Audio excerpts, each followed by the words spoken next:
Well, maybe I'm on. Can't never tell these days. Well, I tell you what, I was so tickled and proud.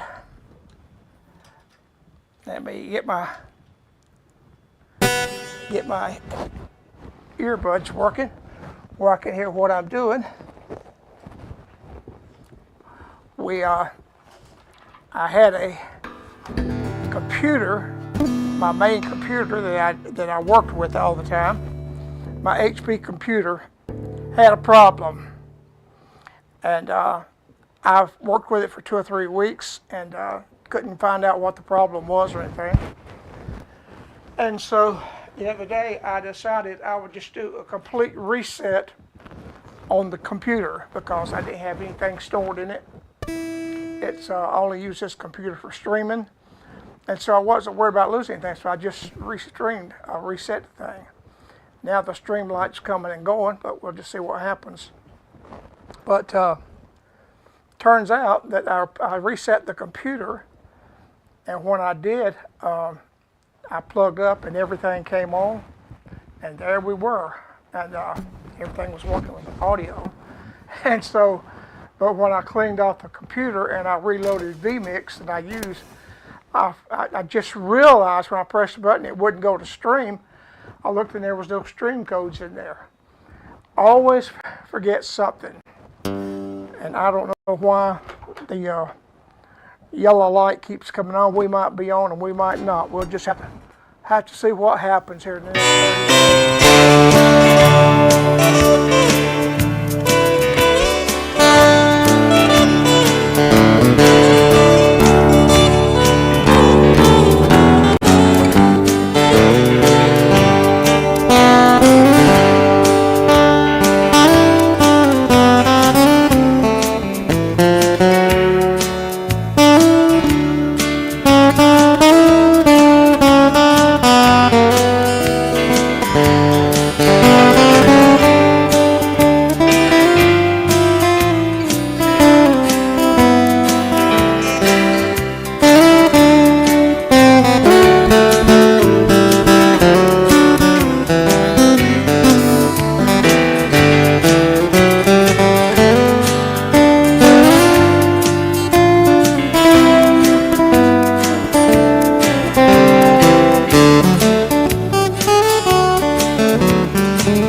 I pay Spectrum a lot of money for internet service, and right now I don't even know if we're on or not, if it's jumping, if it's skipping, because the yellow light is on that shows that it's not streaming good, and that's very unusual. It's always solid red.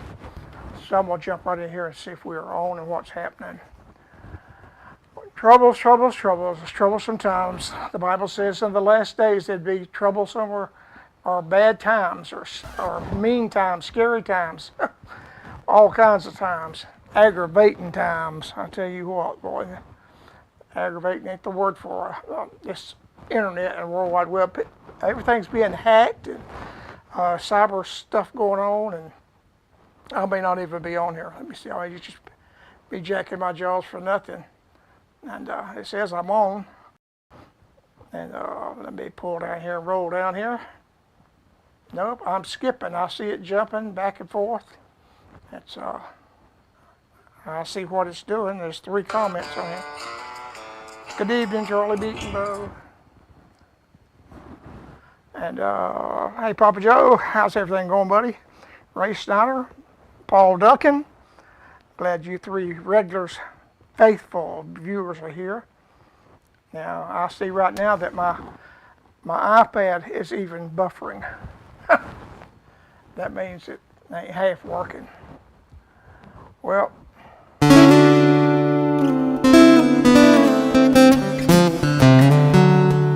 come on, Spectrum. Well, I know who holds tomorrow, and it may not be internet.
I know tomorrow. Well, I hope you got a little bit of that. I looked at that stream light was just red like it's supposed to be. And then it went yellow again. And then it went yellow, red, and yellow, red. It's like you stop, go, stop, go. But Spectrum, I pay a premium to get to 500 megabytes. It takes about 30. Well, actually, you can stream this stream with about 5 megabytes. I have 500 megabytes to make sure that's download. I have 30 megabytes upload like we're sending out. So I have 30. It takes 5. I got 30. So I got plenty. So it's just a Spectrum that's messed up and doing everything. And I hope the battery's okay. It looks like it is. I just at 8 o'clock when I punched the button to stream and then go stream, I punched it 4 or 5 times and I went and looked at stream and I didn't see any codes and I thought, oh Lord, that's what I forgot to do.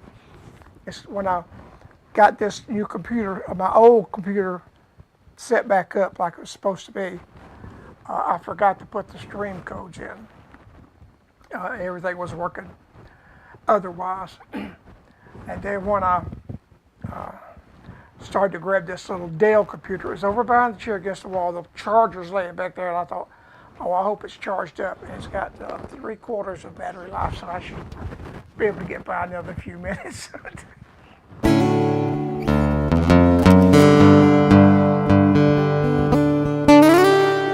If the streamer light stays on.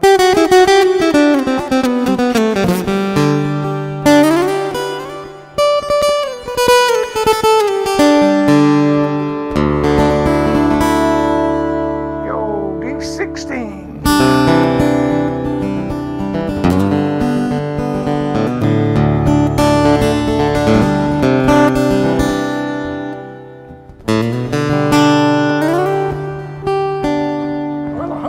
Hope everybody's, excuse me, having a good week.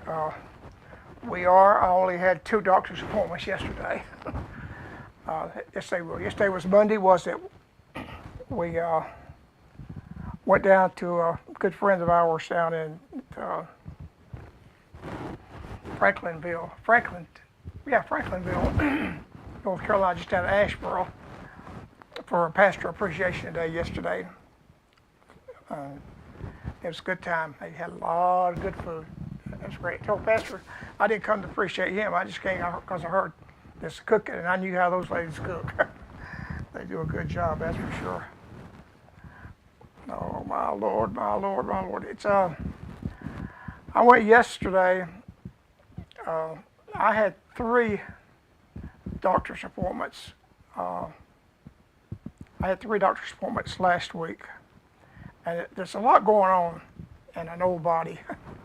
And it's aggravating, it's frustrating with the arthritis. And the orthopedic doctors told me years ago that my knees needed replacing. That was down in Alabama, probably 3 or 4 years ago. And I've gone on and just, get through it. Take another handful of Tylenol and I'll try to get by.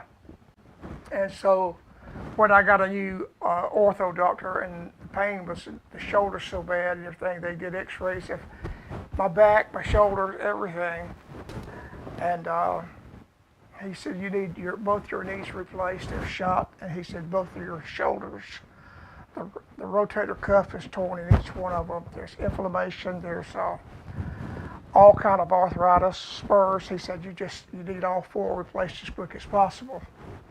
And I said, that's not what I want to hear. I can stand the pain, but I don't want to be in a wheelchair. I need the mobility with my legs.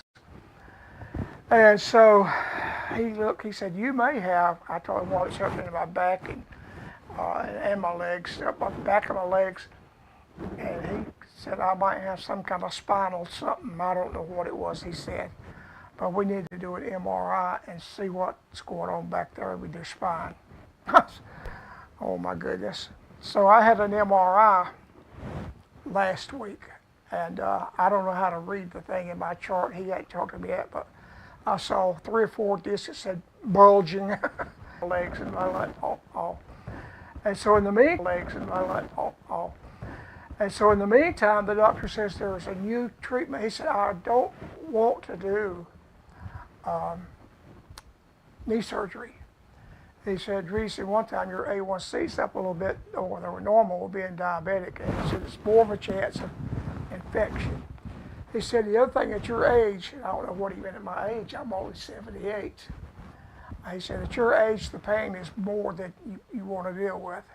He said, it's a tough few weeks of pain. And so he told me there's a new thing that's going that they have found. He called it an X-ray, but it wound up being radiation. There is a low-dose radiation they can use that can go in that knee joint, and when they put that radiation in a certain spot in the cells that are, and I can't even think of, inflammation, the radiation, they said it's nothing like cancer radiation. It's a very low dose. It said no bone damage, no danger. You don't even feel it, don't even know it.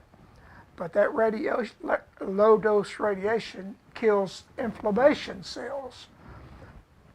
And the inflammation is what causes the pain.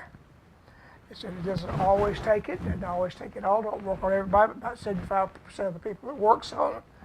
And it takes about 75% of the pain away. I said, well, that'd be nice. So I went yesterday and they did not an MRI, but a CAT scan on both of my knees to mark, and they make a mold thing that goes over your knee so that radiation just goes in exactly to the spot where the inflammation is at. I guess they can see the inflammation. And so I set my first one up for November the 4th, because a week from today we're leaving, going to the Northeast, going to Pennsylvania and Maryland, up through there, and I'll be gone for almost a week. And so we're going to start that when I come back. But as far as I know, I've got a couple more doctor's appointments in November, and I about got them done for the year, thank God. I get tired of copays for one thing. But anyway, I need a touch from the Lord, y'all, I really do.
Presley, great old song. I think Bill Gaither wrote that song, and he got half royalties on it from Elvis Presley. I guess he got half because Elvis Presley didn't pay 100% royalties, according to Colonel Tom Parker. Any song that Elvis recorded, they paid 50% royalties. I know he wanted to record "I Will Always Love You" by Dolly Parton, and Dolly wouldn't let him have it, or let Elvis have it. That's what I heard, because he wouldn't pay but 50% royalties. She stood her ground. He never sang I Will Always Love You. Everybody else did. But that's what they say on the web, and if it's on the web, it's got to be true. Well, I hope everybody's doing well tonight. The stream light's on sometimes it ain't. Let's see. Let me see, you got 4 comments. Good evening, Charlie Beatenbo from Paul Duncan. I said hello, you guys. Hey, CB. Evening, Charlie. Good to see you. Jim Lowe. Hello, Charlie. Hello, Jim Lowe. Hope you're all well, Mr. Lowe. Ronald Ray Snyder. I keep losing your signal. Yeah, I do too. It keeps going from yellow to red and red to yellow. It's been on pretty good for a few minutes here now. Ronald Ray is watching. Johnny Turner, you have become a faithful viewer. You don't know how much I appreciate that. If I had some kind of club or some kind of award, I would put you up for it. I appreciate every time you flip over to the page and watch. I love to pick, and we don't do near as many dates as we used to. Physically, age-wise, just can't do what you get 78, you're 78, you're almost 80.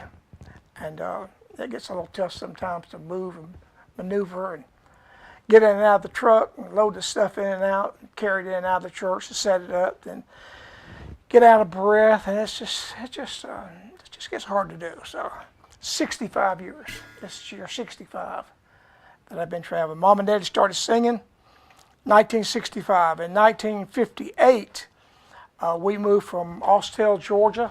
I was learning to play guitar on a guitar that my daddy brought home from a pawn shop in 1957. 1958, my dad's cousin, Rufus McElreath. Rufus was a good singer. Him and Dad and somebody else sang. We had different people that played, and I played the little mandolin, played a little guitar, whatever I was learning to do in 1958. 1959, Mom and Dad got right with the Lord. They had got away from the Lord. They'd been saved before and living for the Lord in North Carolina, but they moved to Georgia, no friends, nobody, no job. Everything, turn of events caused them to get away from the Lord. Anyway, Mom and Dad got right with the Lord in 1959, and I got saved. I was 12 years old. Darvin Bird, the Bird family, lived in East Point, Georgia, or Hapeville. He's actually Hapeville, Georgia, next to the airport. And Darvin and his wife Ethel, same as my mom's name, were singing as the Bird family, and my dad started singing tenor with them, and I played the mandolin, and Randy Bird was 10 years old and playing the daylights out of a fiddle. And we played radio shows and did shows. That's the first time I ever met Wendy Bagwell and Sunlighters was in 1959. We played the homecoming at Pleasant Grove Baptist Church, and they weren't there until later in the evening. They were coming in from somewhere.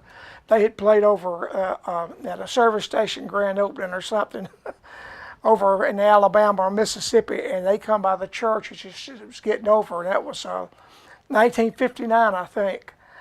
First time I met little Jan Buckner, and Lord of mercy, that was a long time ago, 1959. And of course, after that, Wendy became friends, and I stopped at his store, and we did some shows with them. And I used to do an imitation of Wendy Bagwell and Sunlighters back in those days, and do that. Give it a little bit. But then that goes back a long way. And then in 1960, my mom and daddy sat on the couch one night, and they started saying, Daddy said, well, see if you could sing it this way and this way. And my mama was able to sing on pitch and know when to come in with the music. My daddy played guitar. And so I started playing some guitar with him, and It's me and Mom and Daddy, three of us, 1960. Charles Bennett had a radio program on Sunday morning at 8 o'clock at WTJH in East Point, Georgia. And he had heard us sing or something. He said, would y'all play my radio program? And my dad said, well, my old car has given me a lot of trouble. I don't know if it'll make it out there and back or not. He said, and so Charles Bennett said, well, I'll come take you. I'll pick you up. He had a 53 Chevrolet. I remember that, 53 Chevrolet. And he would come over and get us and drive us to the radio station because we was poor and broke, living in Atlanta and down Moreland Avenue in Atlanta. And he would come get us and we would do his radio program. He'd bring us back. Then we'd go to our church that day, which was over, just a mile or two from where we lived. And we would go to church, and then all of a sudden, people started hearing the radio program, and they started calling, wanted to know if we would come far off places like Carrollton, Georgia. And it really got far off. We started going to Sand Mountain, Alabama. That was a long way. We'd have to leave early, and sometimes we'd have to even go and get a motel. We didn't get hotels. We got a motel because they had 3 or 4 beds in the room. And that was in the 60s, 61, 62, along there. And things moved on pretty good. And we just got to where we were so busy that me and Mom and Daddy, and then Brother Virgil come in and started learning how to play the bass guitar. And he started playing bass in all those years. So we became, I hate to use the word popular, but I guess that's the word you use because we were somewhere every Saturday night at a singing. That's back in the days when we had a lot of Saturday night singing, Sunday morning, Sunday night. Then we'd be at our home church a little bit, and then back on, and we was just working big time for Weekend Warriors. And then, of course, in 1968, I met Linda Forrester at a singing. I slipped her a note, asked her for a date. She sent the note back, said, "You got to be kidding." No, she didn't really. She said yes, and we went out the next Friday night, we went the next Friday night. I think we went to the fair, and then we had a singing that next week, so she went along with us, and the rest is history. 1969, by Thanksgiving, I found out, I said we started home from the singing that night. I met her. We was riding along in that old Flex bus that we had, my dad driving. I remember going down old Thornton Road. They just 4-laned that road.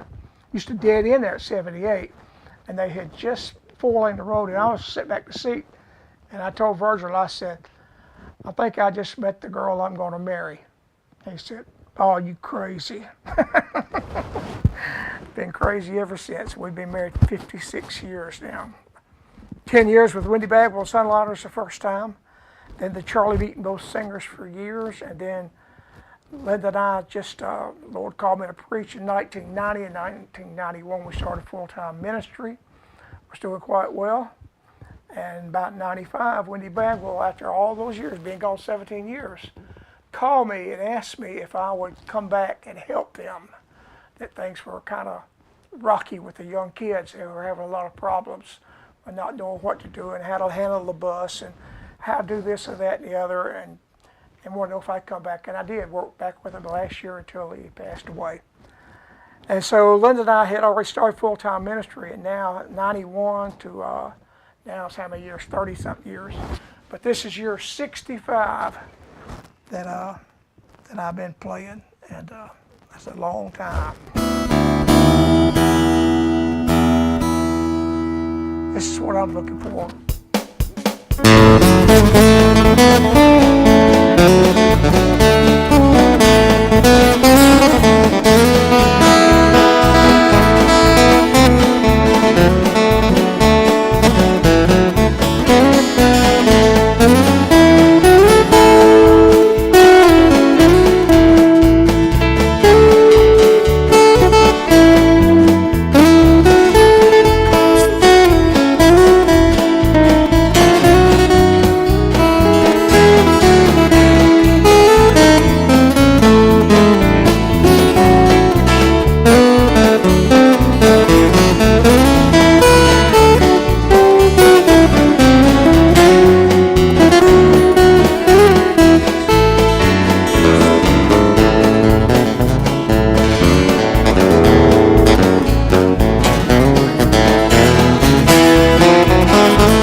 around looking for a CD.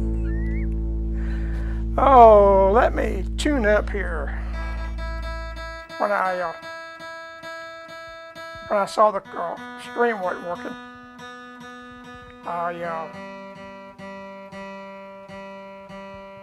I grabbed this guitar and pitched it over there in the chair and went dashing behind the chair for a computer that I knew was working. And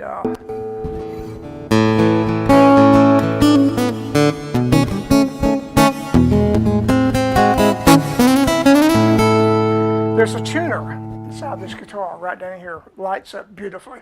Mash the button, the tuner comes on, and it mutes the guitar. A few weeks back, we were doing homecoming right here in town, right close to home, and they pitched a big tent. Had a stage out there, good sound system, everything was just right. And so it was still kind of muggy. It was just about the middle of September, and I went in and tuned my guitar, and I thought I'd better check it right before service. And I flipped the tuner on, and I tuned it. Took it off, unplugged it, laid it down, and I got up and we started singing. No guitar. I'd done everything I could. I flipped every switch. I checked everything on the mixer. Nothing. So we did everything that we was going to do with the track with no guitar. I just played it. Just played open rhythm, to an open crowd. And when I got through, I don't know, I'd be home, I don't know when, but I discovered I had left the tuner on. And the tuner mutes when you turn the tuner on, it mutes the tuner while it's tuning. Anyway, another adventure. All right, well, I figured Linda would be back by now. She told me, she said, I'll be back early. She went to Bible study tonight. She goes every Tuesday night to the church there. And she said, I'll be back, but she's not back yet. But anyway, I'm going to play one more song. The red light's been on a while. Maybe the internet, I've got, my mind slipped to Spectrum. Maybe Spectrum's got the problem worked out. I guess I need to write them a note and tell them I just want to pay a partial payment this month because my internet went out at a very important time. I bet they'd really fall for that. All right, folks, I appreciate everyone there. Share this mess and maybe they can get something out of it. And I'm going to get out of here and play a song that I haven't played in a while. But I love playing this song, and I hope it'll bless you tonight. Goodbye, good night, goodwill. Have a good week. God bless you.